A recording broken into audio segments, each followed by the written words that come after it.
Israel has found the bodies of 8 gunmen who attacked a security checkpoint at the Egyptian border. 16 Egyptian soldiers were killed in the assault. The militants tried to force their way through to Israel but were repelled by border guards. Both Israel and Egypt blame the attack on Islamist militants who become increasingly active in recent months. For more on the situation, we turn to Eric Dreitzer, an analyst at StopImperialism.com. So the Muslim Brotherhood some elements in the Muslim Brotherhood are actually blaming the Mossad for this, though President Morsi says Gaza militants were responsible. What's your take on that? Well, I think it's impossible to say for certain. What we do know is that the Mossad is directly intertwined with some of the terrorist organizations which operate in the region. The Mossad has for years claimed to be fighting against these extremist elements on the Sinai Peninsula, while in fact it's known that they're implicated in either controlling and or penetrating into some of them. So there's certainly grounds for some of what Morsi and the Muslim Brotherhood are saying. At the same time, I think it's less important to examine necessarily who might have carried that out because it's somewhat unknown, but the significance of this, playing up the idea that Egypt and Israel must be at each other, it benefits both sides because the Muslim Brotherhood is able to play to their base while the reactionaries in Israel behind Netanyahu and the ultra-right are able to play to theirs. So this is stoking the conflict, stoking the tension in order to execute the geopolitical agenda of the West. Well, were this Islamist militants, what kind of goals do you think they were trying to achieve through this?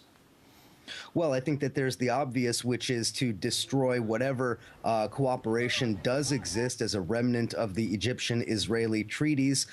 This is also perhaps to bolster the Muslim Brotherhood in terms of the Salafi extremist elements in Egypt, but at a very basic level, this is to stoke the conflict that is existing in that region and drives up the cost of gas, for example, attacking the oil pipeline, the gas pipeline infrastructure, and a variety of other geopolitical issues. This is geopolitical in nature, not ideological.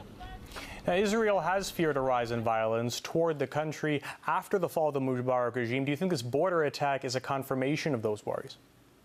I think that there's definitely something to be said for that, though at the same time, Israel benefits from this type of an attack because this allows Israel to ramp up the police state. It allows them to ramp up their efforts to isolate and or ghettoize the Gaza Strip. It allows Israel to move forward with a lot of the plans that they have had. It is difficult for Israel to do that in a climate where Israel is seen as an aggressor. But if they can legitimize their efforts by saying, look, here are the extremists, they're attacking the Egyptians just as they attack Israelis, well, then Israel can go about its plans of isolating Gaza and continuing in that direction.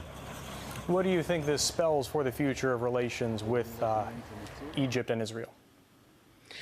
It's difficult to say because the Muslim Brotherhood, in terms of their governance, is somewhat of an unknown entity. Remember, there's a lot of litmus tests, a lot of barometers by which we're going to evaluate what the Muslim Brotherhood is actually going to look like as the governing body. They've paid lip service to the anti-Zionists in Egypt. They pay lip service to the more conservative elements, while at the same time they court the IMF, they court the World Bank, they court a lot of the Western institutions. So Israel is an easy scapegoat for them, but in the grand scheme of things, the Muslim Brotherhood is playing right along with Wall Street and London and Washington in their game, thereby working with the Israelis by extension. The question is, are these relations going to fundamentally change from Mubarak to the Muslim Brotherhood? Are we going to see a more adversarial relationship?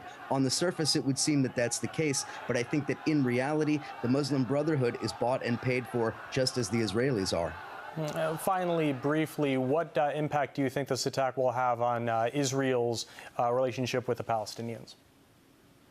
Again, it allows Israel to continue to commit egregious violations of international law against the Palestinians. They're not able to maintain the Gaza blockade. They're not able to maintain the ghettoization of the Gaza Strip without the elements in the Sinai Peninsula that we see in this incident. To legitimize their attacks on the Palestinians, they have to have an enemy. The enemy can't be the weak and defenseless Palestinians. It has to be extremists in Sinai, extremists coming over from Egypt, and that's what we're seeing rationalizing what Israel has done. All right, we have to leave it there. Eric Dreitzer, an analyst from StopImperialism.org. Thank you.